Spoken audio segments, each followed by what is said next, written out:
Hola, buenos días. Disculpad que hoy empezamos un poquito más tarde. Estamos en la exposición de dibujos de Goya, una exposición que se puede ver hasta el 16 de febrero, o sea que no quedan muchos días para aprovechar y disfrutar de esta magnífica exposición. Y tenemos la suerte de contar con su comisario, José Manuel Matilla, que nos va a hablar de uno de los aspectos que se muestran en esta exposición, que es enorme. Lo mejor es verla varias veces, que es la multitud. ¿Qué tal, José Manuel? ¿Qué tal estás? ¿Qué tal? Buenos días. La multitud que me ha impedido llegar a tiempo y por eso llevamos un poquito de retraso hoy en la emisión. Pues, José Manuel, ¿cuál es la visión que tiene Goya de la multitud? Sí, bueno, es muy interesante porque hasta entonces, hasta la época de Goya, no aparece el concepto de multitud en las obras de los artistas. Yo diría casi que Goya es el primer artista en incluir este concepto en sus obras. A veces en un segundo plano y otras veces de forma protagónica. Y es interesante porque en la enciclopedia de Diderot y d'Alembert hay un concepto bastante negativo de la multitud. La multitud entendida como esa masa de personas que se amparan precisamente en lo colectivo, pues para no seguir los dictados de la razón, para precisamente amparados en la multitud, ir en contra de la lógica, del bien natural, en contra del avance y del progreso. Y yo creo que ese es el aspecto que va a mostrar Goya en algunas de sus obras, como por ejemplo en esta, que es la más temprana que mostramos en esta serie, que es la de Los zánganos de las brujas, donde aparecen pues una especie de águila y un asno, un burro montado a los hombros de otros dos burros, que de alguna manera simbolizan a ese pueblo iletrado. Pero lo que nos interesaba no son estos dos protagonistas, sino los personajes que aparecen al fondo. Una multitud, una masa ya informe, que está con los brazos levantados y que puede generar las dudas del espectador. ¿Qué representa exactamente? ¿Una protesta o un apoyo? Bueno, yo pienso que es más un apoyo porque están en ese segundo plano, no intervienen en la escena y lo que están haciendo precisamente es amparar que esa injusticia se siga cometiendo, ¿no?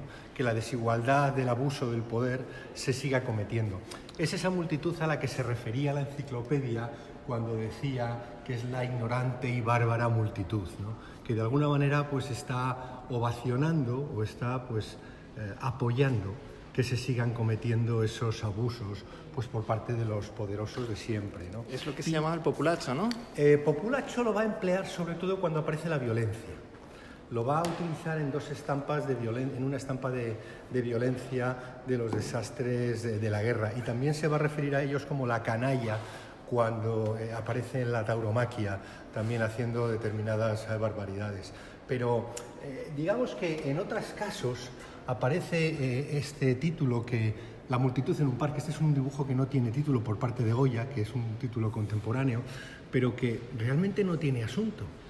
Nos encontramos por primera vez con un dibujo que no tiene argumento o un argumento narrativo. ¿Cuál es el protagonista? La multitud. Un montón de gente que está en un parque que es difícil reconocer una individualidad, aunque Goya se ha preocupado de mostrar el rostro de algunas de las personas, pero que realmente no están haciendo nada. Constituyen en sí el protagonista de una obra, casi por primera vez. ¿Quién protagoniza en un dibujo? La multitud. ¿Dónde? En un parque. ¿Haciendo qué? Estando. Nada, constituyéndose en protagonistas, ¿no? En otros casos, esa multitud es la multitud que podemos ver en los conflictos bélicos, ¿no?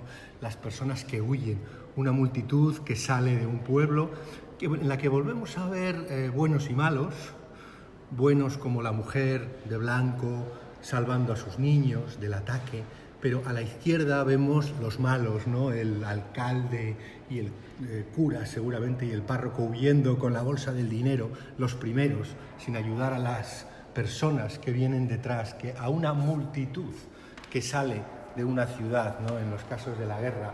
Aquí teníamos lo que comentabas tú antes, el populacho.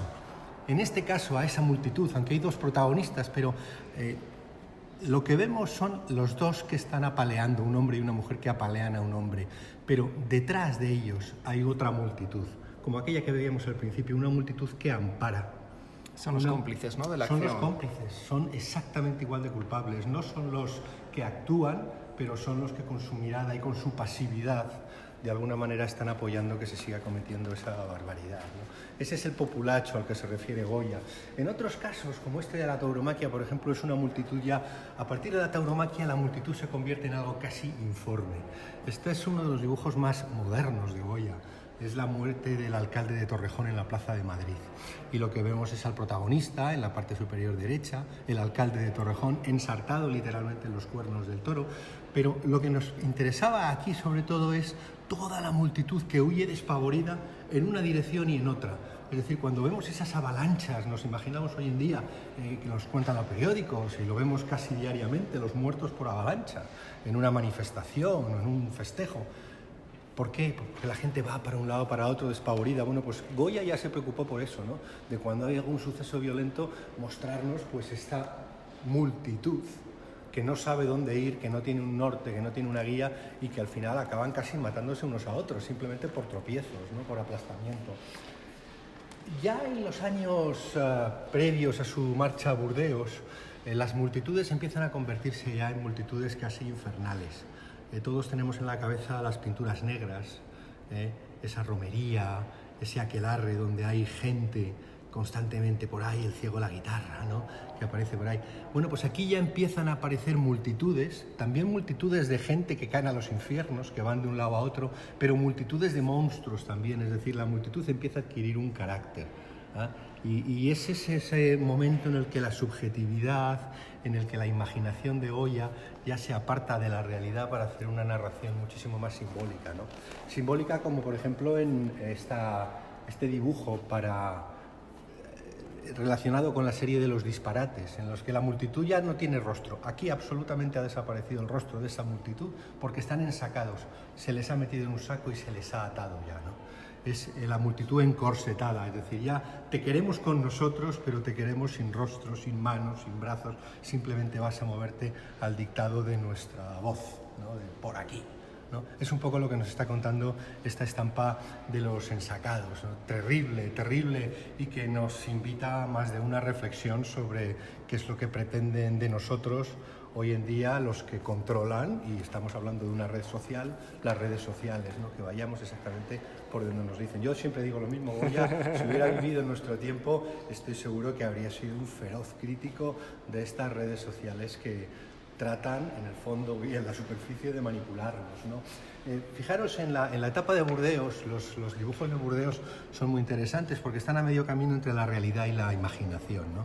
Pero Goya va a representar a muchas escenas callejeras que podía haber, ¿no? En este caso, por ejemplo, vemos a este burro, que es el protagonista, pero volvemos otra vez a lo mismo del principio, ¿no? A la multitud que aparece en segundo plano, riéndose y mirando a este pobre borrico, ¿no? Que es más humano que ellos, porque es el único que anda con dos pies. A los otros solamente vemos sus cabezas, amazacotadas, con caras estúpidas, que son unas caras... Sí, con las sonrisas más estúpidas, sí. Están presentes en todas las obras de Burdeos. Siempre en la crítica al ser humano que aparece en Burdeos aparece a través de estos rostros de mirada estúpida que pueden estar riéndose de algo divertido o de algo absolutamente dramático como es el asesinato de alguien.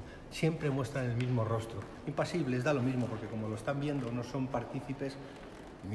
Son partícipes, como decíamos antes. Solamente con nuestra acción o nuestra inacción nos convertimos partícipes de las cosas. Y bueno, y esta es una imagen que nos recuerda también un poco aquello que comentaba antes de las pinturas negras, de la romería, ¿no?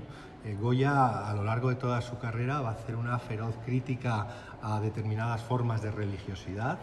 Y aquí, por ejemplo, vemos una de ellas, ¿no? Como estas personas sin rostro, vistas de espaldas incluso, pues van siguiendo en grupo, en manada, directamente, pues en romería, en procesión, bueno, pues van siguiendo al que lleva el estandarte en primer plano. Bueno, son esas formas que individualmente pueden resultarnos difíciles de interpretar, pero cuando vamos viendo que a lo largo de toda la obra de Goya, a lo largo de toda su carrera, desde los años 90 que está trabajando en Los Caprichos hasta los años finales de Burdeos, se repiten determinados temas, podemos entender cómo Goya aborda un concepto, como digo, absolutamente nuevo, que es el de la multitud.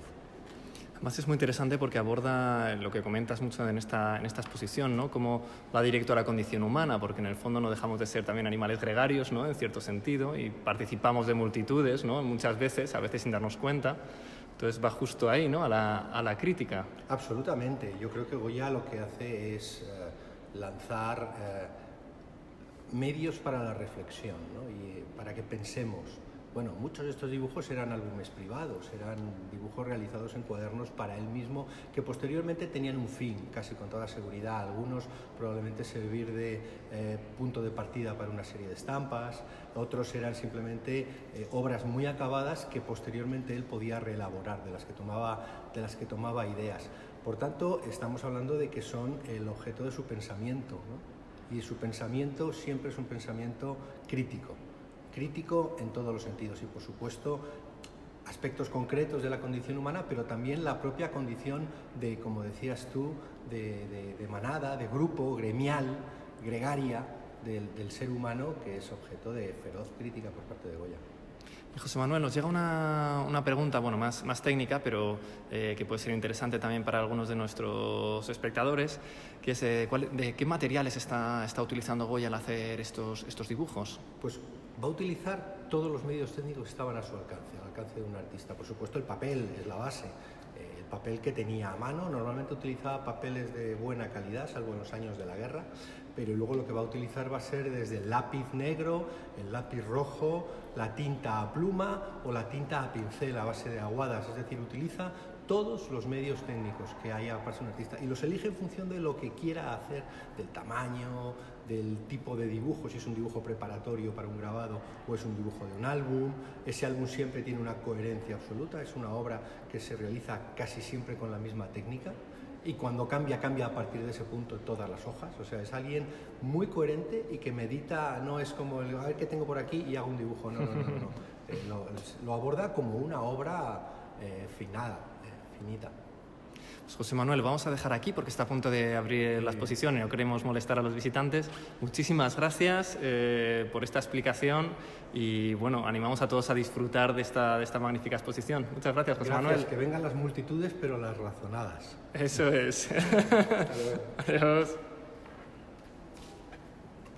Y nada, lo vamos a dejar aquí. Recordamos que el 16 de febrero finaliza la exposición. Es una exposición que merece la pena venir y no una vez, sino varias, porque aborda tantos temas que la verdad es que es un poco... te deja bastante abrumado, ¿no? No sales igual que como has entrado. Y nada, lo dejamos. Si no podéis acudir al museo, como decimos, a disfrutar de esta exposición, en nuestra página web vais a encontrar muchísima información sobre los dibujos de Goya, sobre las obras que conserva el Museo del Prado. Seguramente tenemos varios vídeos explicativos sobre los diferentes temas que aborda la exposición. Y nada, lo dejamos aquí. Recordamos que hacemos directos de lunes a viernes de 10 menos 10 a 10. Muchísimas gracias por seguirnos.